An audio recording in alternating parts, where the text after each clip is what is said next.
Hello, and welcome to Dancing with Disease, a podcast for and about people who move and sway around life with chronic illness.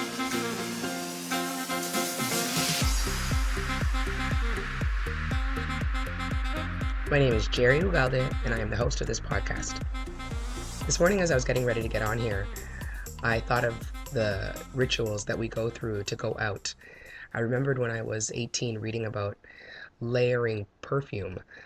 And so you start by, taking a bath in essential oils and then putting stuff in your hair and then finally applying like moisturizer and then the actual perfume so that when you go to prom, your perfume scent will last throughout the whole night. And how much fun that was. And then here I'm on the other end of that where just to start my day, I have to make sure that my airway is in a safe place and then decide, is this just a nasal rinse? Is the nebulized first and nasal rinse? Should I try blowing my nose first? Should I try clearing my airway by coughing really hard first? Should I drink a glass of warm water or cold water? Make some tea? Sometimes I will actually lean over the couch that I happen to be sitting on and just let my head hang and just kind of try to figure out where everything shifts and sorts before I get going. So, talk about change of rituals, but it's where I am. And I'm very thankful for being here. It's wild to be at this point in the journey where I can, get back on the horse quickly. I've always sort of been like that. I remember my first bike accident. We were traveling from Ciego de Avila, Cuba, which is a small rural town in the middle of Cuba, up to Cayo Coco, which is about 110 kilometers.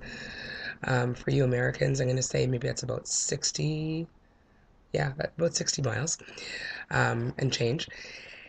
And we were leading a peloton of about 12 or 15. The majority of the guys in the group, 14, 15-year-olds, with a couple of masters riders on the back to keep them in line. And it was me and a friend. And I outweigh her by a good 50 pounds, if not more.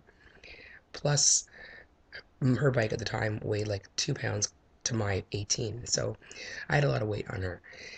And we're pulling this group up through the sugarcane fields, flat road. There was a crosswind though. And I feel her coming in towards me. And I use my elbow to push her off.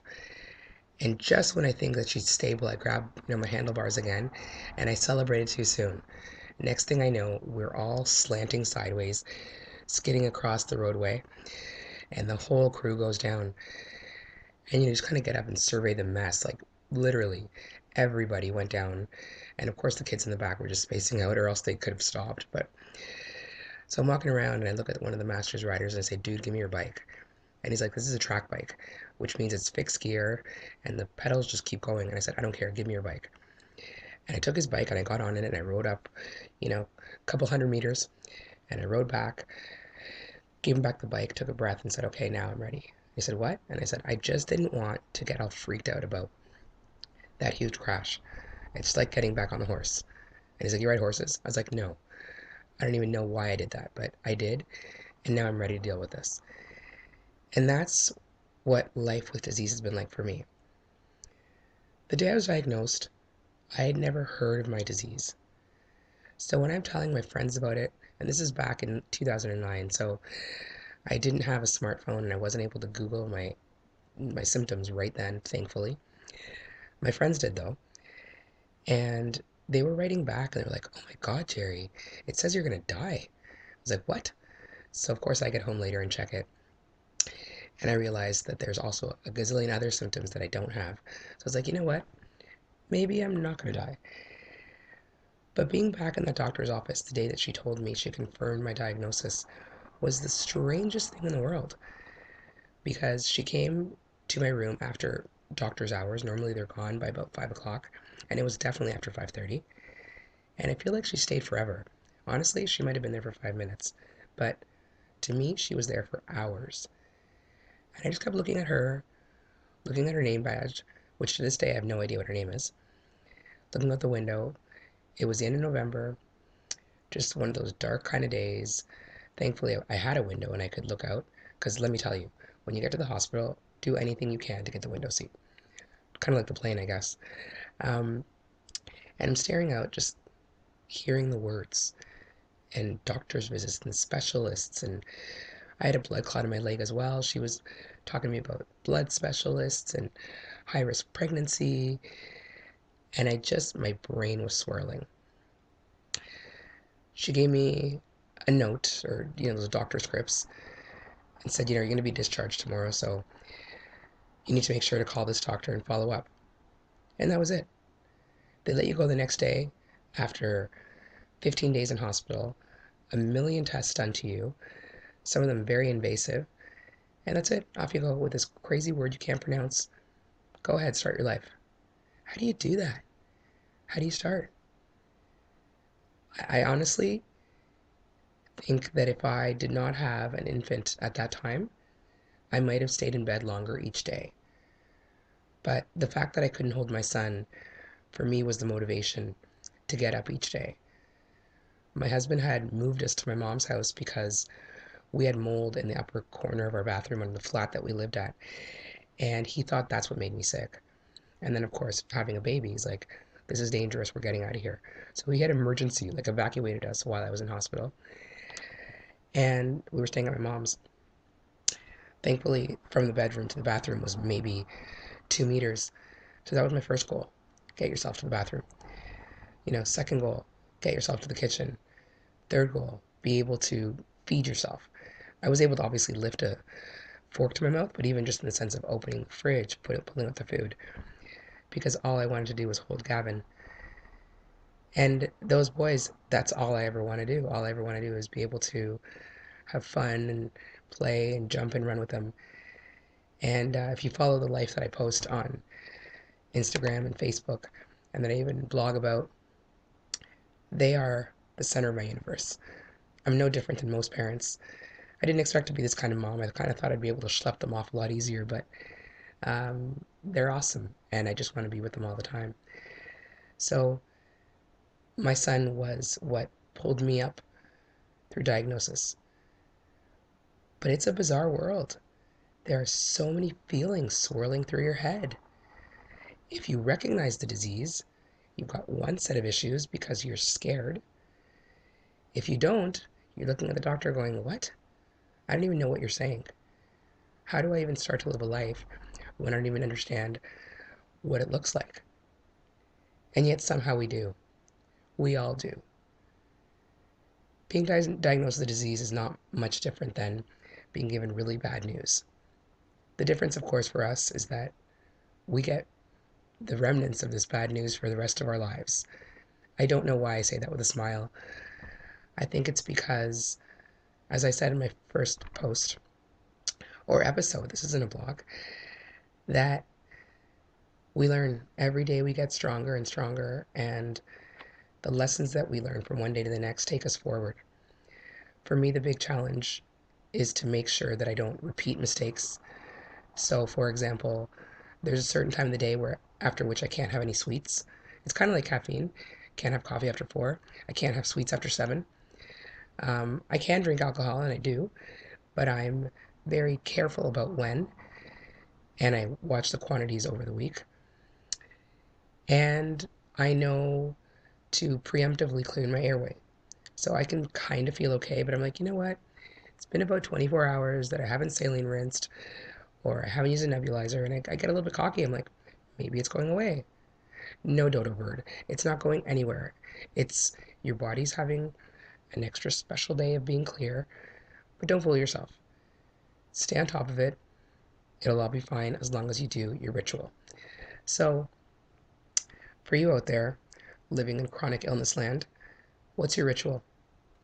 What do you need to do every day that sometimes really pisses you off because you wish you didn't have to do it? I can tell you, there are women that won't leave the house without makeup. I know you think it's funny that I'm equating that, but for them, they have to wear makeup or they don't feel like themselves. I used to judge them. I used to be like, why do you wear makeup? Why do you need to wear makeup? Don't you feel good about yourself? Is your self-esteem that low? Yes, I did. I'm sharing this with you because I'm on here to be honest. I didn't tell them this, obviously, but I thought that. But guess what? Who the hell am I? Who the hell am I to judge somebody how they want to look to the world? Because to the world, I don't want to look sick. I could. Nobody would say otherwise. You have a crazy illness. So be sick, but I don't want to. And I don't want to show that. So only from time to time will I post pictures of me with my nebulizer. I rarely share the trials and tribulations of every day because, again, I don't want to appear sick. It's also a mind game for me. The healthier I look and feel, the healthier I am. And I tell myself this all the time. So, what is your ritual? What do you need to do every day to stay healthy? What is that one extra thing that you could do? Even if it means, ladies and gentlemen, waking up at 5:12 in the morning like I did today. I want to get on the bike. So I was like, I can't get on the bike unless I've got a clear airway. That could take time. I have a rule. If I naturally wake up, I just get up.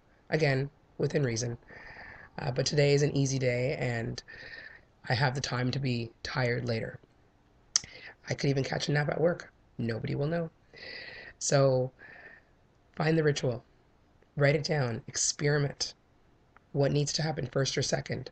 I used to try to clear my airway before I drank water. Now I know I need to hydrate first.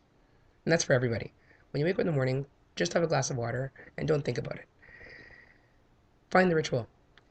It will pull you from one day to the next. And the easier that ritual becomes, it becomes a habit. And as we know with habits, we just do them. And then they just become part of our lives. And it doesn't become this big deal. I often joke about the idea of just flopping into bed. I'm like, wouldn't that be so nice? Yeah, I can't. I could be exhausted, but I still need to go and do my saline rinse and make sure everything's clear, put my mask on for a little while, just so that when I wake up in the morning, I'm not choking. So everyone has their thing. What's yours? If you don't know what it is, start Google searching. I was going to say, start Googling it. There's a lot of Facebook groups out there for your disease. Ask people, what do you need to do every day to stay healthy? And I'm not just talking meds. Those are a given. But are there ways to sit, ways to breathe, times of day you should shower? For me, it's best to shower at night. Again, steam, moving humidity through my body.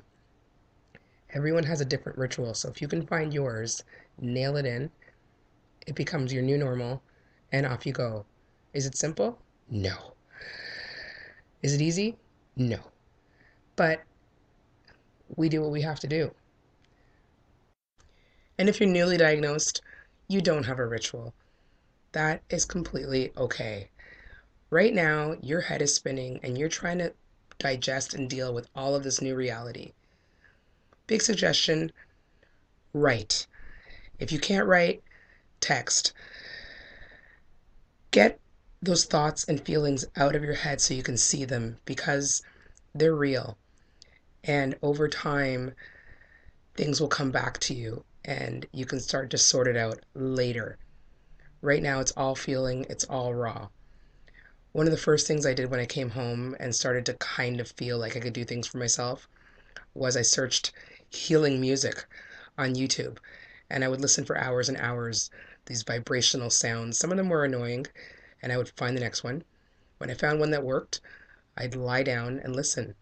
I went on from there to meditational healing, and again, someone's soft voice telling my body, giving it instructions for how to heal itself, and I would usually fall asleep to it.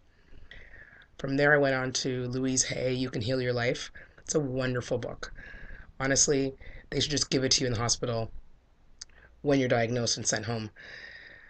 Dr. Wayne Dyer, Inspiration. Again, there are some excellent, unique thoughts there about how we come to be on Earth, and it's just pretty mind boggling. So it's always good to just kind of learn new things as you are learning a new reality because it makes you feel like somebody who's not sick. People learn new things every day, right? And then definitely, I started with podcasts. I started to listen to people who have been through hard things. I listen to people who build businesses and, use that metric as a form of success. Because for me, success is feeling my best every day. So whatever I need to do that, I do. And I just continuously find sources. That's, my friends, is why I created this podcast. I needed to know that somebody out there was living a full life in spite or despite this reality that I was given. You can too. I'm not that unique. I'm just really stubborn and refuse to be defined by disease. Ironically, having a podcast about living with disease does kind of define me by disease, but whatever. I'm choosing this platform because I needed something when I was in the depths of despair and I didn't have it. So hopefully, through some of the suggestions of things that I've read, things that I've tried, I can fast track you on your healing journey. It is my greatest hope that this podcast reaches those who need it most, those who are struggling, those who need to remember what life can be like. I've lived some beautiful moments of sheer joy and fun and excitement, and I've also been through moments I didn't think I'd make it to the next day. I am here and I am strong, and as always, I am sending you all the continuous healing, all the strength, and all the love that you deserve. Until next time, I'm Jerry Ugalde wishing you continuous healing. Bye-bye.